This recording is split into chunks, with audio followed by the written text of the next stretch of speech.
और कितनी भगवान कृपा करेगा, जरा विचार करिए, कितनी कृपा और परमात्मा करेगा कि महाशिवरात्रि जैसी शिवरात्रि श्रावण के महीने में, हर महीने शिवरात्रि आती है, आपको पहले भी कहा, ऐसा कोई महीना नहीं जाता जिसमें शिवरात्रि नहीं आती हो।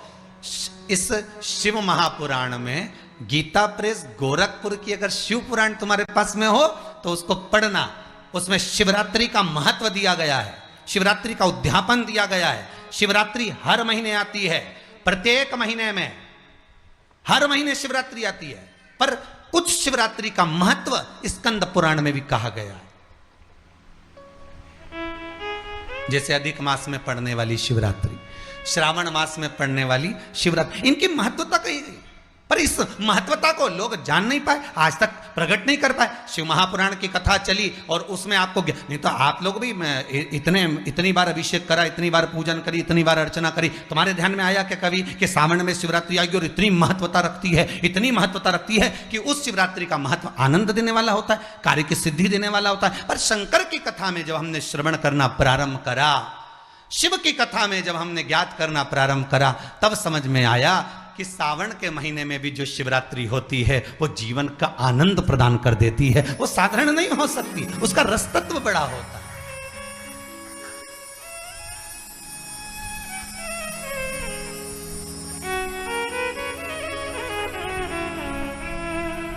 शब्द ना बोलना जिससे किसी को ठेस पहुंचे, उसका कारण क्या होगा? उसका कारण दूसरे पर नहीं होगा, जो गर्भस्थ बालक है उसमें होगा। देखिए, बीनता ने अपने पति से कहकर केवल 2 पुत्र मांगे थे, कद्रू ने 1000 पुत्र मांगे थे, दोनों को हुए, उसको 1000 हुए, इसको 2 हुए। पर बीनता ने एक बात बड़ी सुंदर कही, मुझे 2 पुत्र हों भगवत भजन वाले।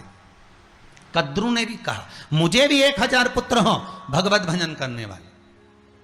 तो कद्रू का पुत्र शेषनाग भगवान विष्णु की सैया पर है, वासुकी नाग भगवान शंकर के गले में है, ये भजन करने वाले चाहिए। दोनों ने भजन करने वाले मांगे, दोनों ने सेवा करी, दोनों ने अर्चना करी, दोनों ने स्मरण करा, पर एक के पुत्र सर्प बने जिनके मुख में विष भरा है, और दूसरे गरुण जी महाराज जिनके मुख पर श्रीमन नारायण श्रीमन नारायण, वरुण जी महाराज जिनके मुख पर श्रीमन नारायण श्रीमन नारायण। जरा विचार करिएगा, क्यों?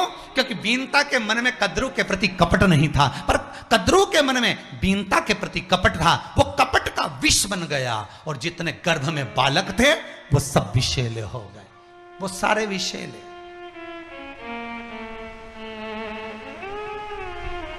बच्चों में कपट नहीं होता, बच्चों में छल नहीं होता, बच्चों में बेईमानी नहीं होती, बच्चों में प्रपंच नहीं होता। बच्चे तो शंकर की पूजन का विधान है, शिव को ये चढ़ाना, शंकर का ऐसा अनुमोदन करना, ऐसा स्मरण करना। अब दुनिया की दृष्टि में लोगों को लगे कि ये कहीं टोना तो नहीं, ये टोटका तो नहीं, ना टोना ना टोटका, केवल शंकर का अनुमोदन, और जिसने करा उसको फल मिला। आज दुनिया के लोग कुबेरेश्वर धाम में अगर आकर कई लोग बोलते हैं कि ऐसा हुआ, वैसा ऐसा फल मिला, ऐसा मिला, हमने पशुपति व्रत करा, हमने ये करा, हमने वो करा। ये करा क्या आपने? केवल पूजन, केवल अर्चना। आपने किसी का बुरा करा? व्रत कर कर आपने पूजन कर कर किसी का बुरा करा? नहीं। अगर आपके करने से किसी का बुरा हो रहा है तो वो टोना हो सकता है, वो टोटका हो सकता है, पर जिसमें आप अपने लिए कर रहे हो कि मैं शंकर को जल चढ़ाऊंगी, मैं शहद चढ़ाऊंगी, मैं शमी पत्र चढ़ाऊंगी, मैं ये चढ़ाऊंगी, और शंकर अगर प्रसन्न हो रहे हैं तो ये आपके लिए फल का आनंद सुख है। इसको दूसरे के लिए जो बुरा करा जाए वो टोना, वो टोना, स्वयं के लिए कर,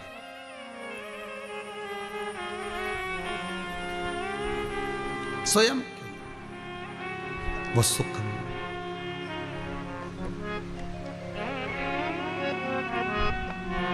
शिव पुराण कह रहे, शंकर का चरित्र कह रहा है, शिव का अनुमोदन कर रहा है। कद्रू की चित्तवृत्ति में थोड़ी सी अंदर जिह्वा पर बीनता के लिए अपशब्द हो गया, वो शब्द गया अपने पुत्र की।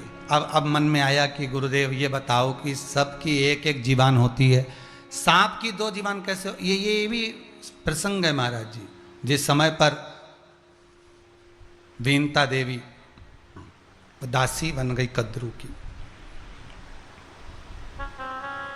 कद्रू कहती जाओ हमारी पादुका उठा कर लाओ, वो पादुका उठा कर लाती, जाओ हमारे वस्त्र लेकर जाओ धो कर लाइए, वो वस्त्र धोने चली जाती, फिर कहती जाओ ऐसा कर कर आओ, वो ऐसा करने 24 घंटे कद्रू वीनता से काम पर काम कराती।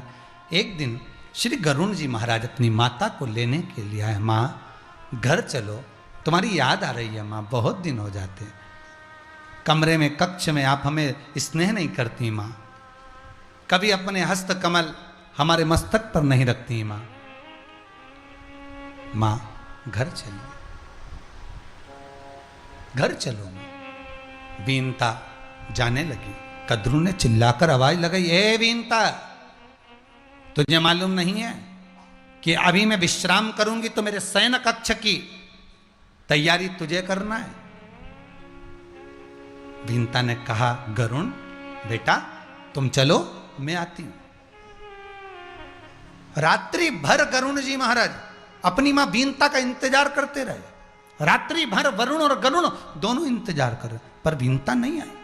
कई साल निकल गए साहब, वीनता आती नहीं, रात भर गरुण सोते नहीं, नैनों में नींद आती नहीं।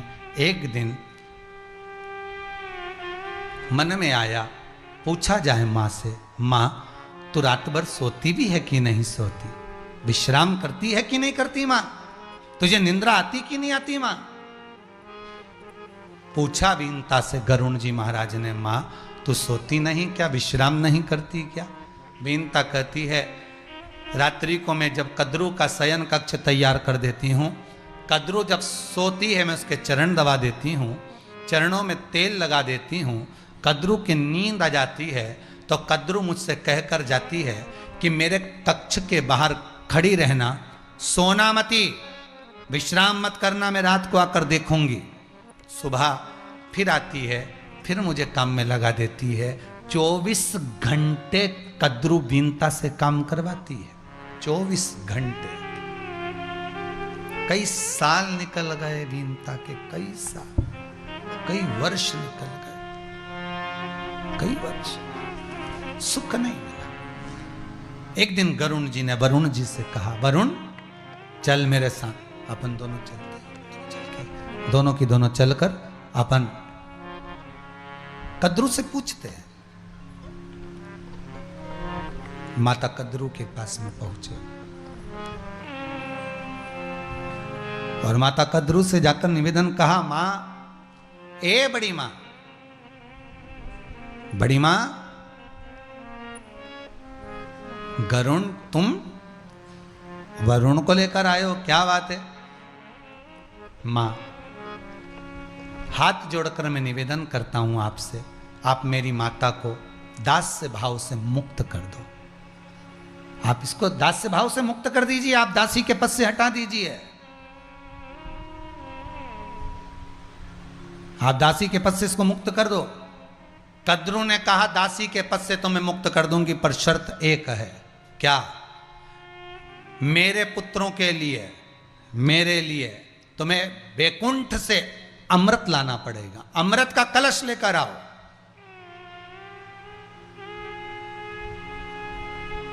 जब तुम वैकुंठ से अमृत का कलश लेकर आओगे और वो अमृत का पान हम कर लेंगे, तब तुम्हारी माता को दास्य भाव से मुक्त कर देंगे। जाओ लेकर आओ।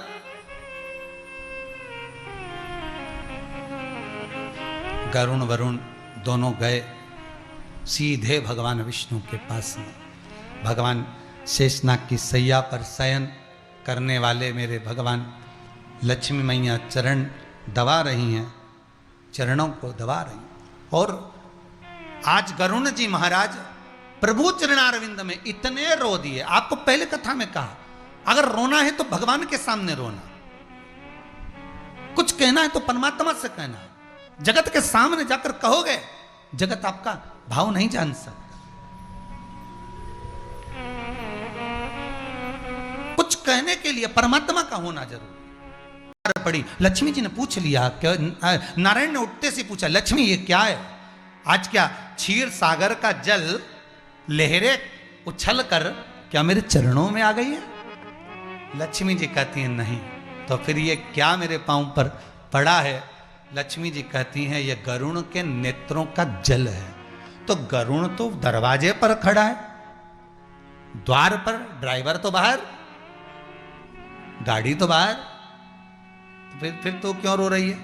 लक्ष्मी जी बोल रही मैं नहीं रो रही, ये गरुण के नेत्रों का जल है जो मेरे नेत्रों से झलक रहा है। किसी को दुखी देखकर जब आपकी आंखों में जल भर जाए, समझ लेना ये जल आपकी आंख का नहीं, आपके नेत्रों का नहीं। सामने वाला व्यक्ति जो तुम्हारे पास में रोया है, सामने वाला व्यक्ति जिसके नैनों में जल भरा था, ये जल उसका है।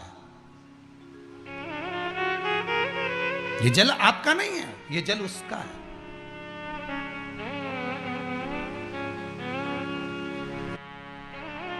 ये उसने प्रदान करी है।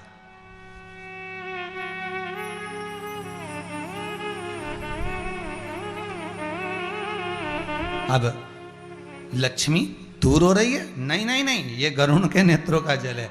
मैं तो उसको दरवाजे के पास खड़ा देख रही हूं और वह लगातार रो रहा है, उसकी आंखों से जल बह रहा है, रो रहा है। उसको देखकर मैं रो रही हूं। ओ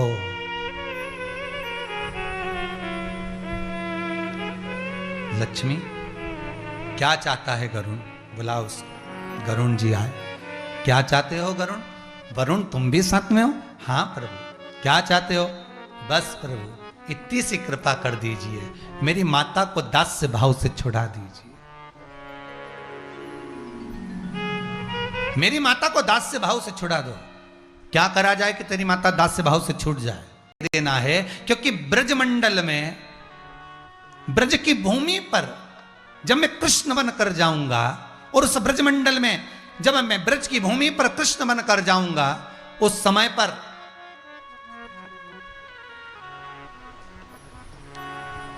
जब मैं कालिया नाग का मर्दन करूंगा, उसका विष यमुना जी के जल में चारों तरफ रहेगा।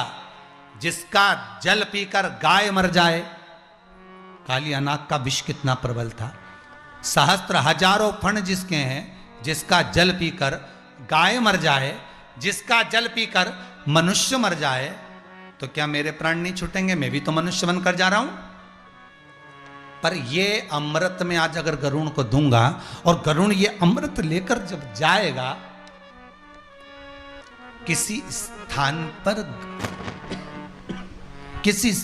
पर गरुण जी महाराज जब इस अमृत के कलश को रखेंगे, अमृत के कलश को जब गरुण जी महाराज रखेंगे और अमृत का कलश जमा रखा रहेगा, उसकी एकाध बूंद नीचे गिरेगी तो उसका सुख मुझे भी तो मिलेगा। तो भगवान ने गरुण जी से कहा, गरुण जी तुम लेकर जाओ, अमृत का कलश मना नहीं है, पर कहाँ लेकर जाओगे? और ले जाते तुम इस अमृत के कलश को थक गए तो गरुण जी ने कहा प्रभु आप बताओ क्या करना है? भगवान ने कह दिया ले आते काम करना, ब्रजमंडल में यमुना जी के घाट पर इस अमृत के कलश को पहला विश्राम देना, ठीक है। दूसरा विश्राम, अमृत के कलश को कद्रू के हाथ में मत देना, अमृत के कलश को भूमि पर रखना, ठीक है।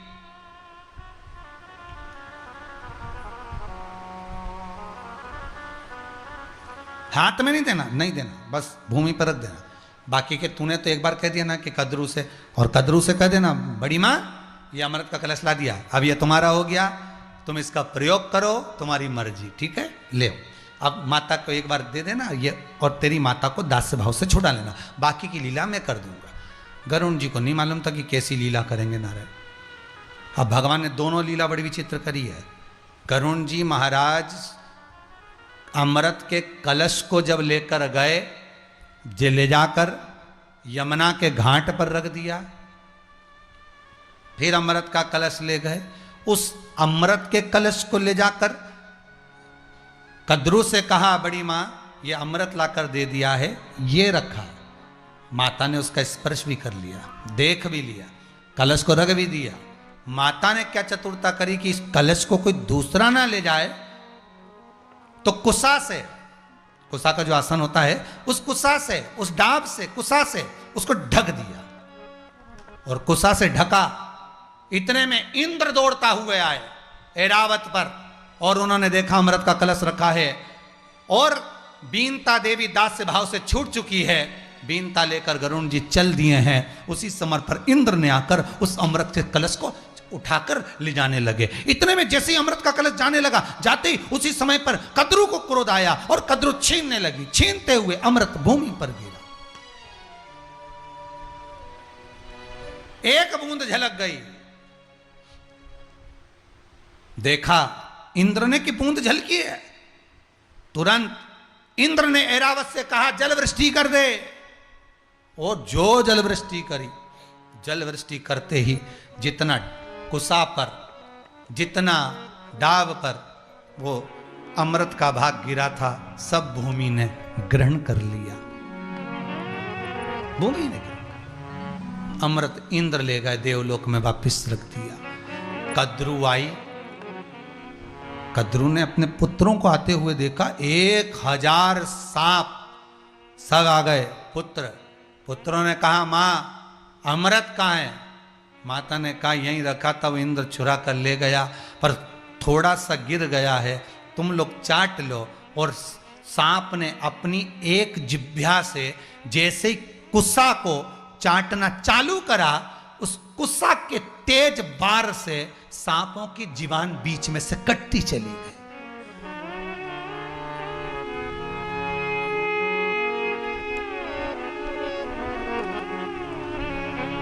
सांपों की जीवान बीच में से कटती चली गई।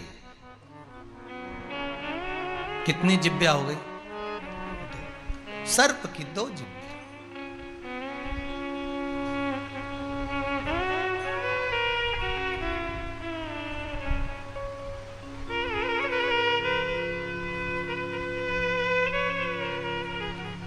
उज्जैन के ऊपर नाग पंचमी के दिन नागचंद्र का दर्शन होता है। साल में केवल एक बार, वर्ष में केवल एक बार मेरा बाबा उन नागों की मस्ती में, उन नागों के साथ में अटखेलियां करता है।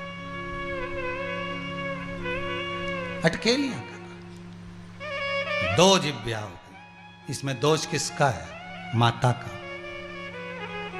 जो शब्दों का संबोधन कहा गया है, जो शब्द बोले गए हैं, कहे गए हैं, वो वापिस एक जिह्वा से नहीं 2 जिह्वा से आ रहे हैं। आप किसी को कुछ देते हो, वो अधिक बढ़कर ही मिलता है।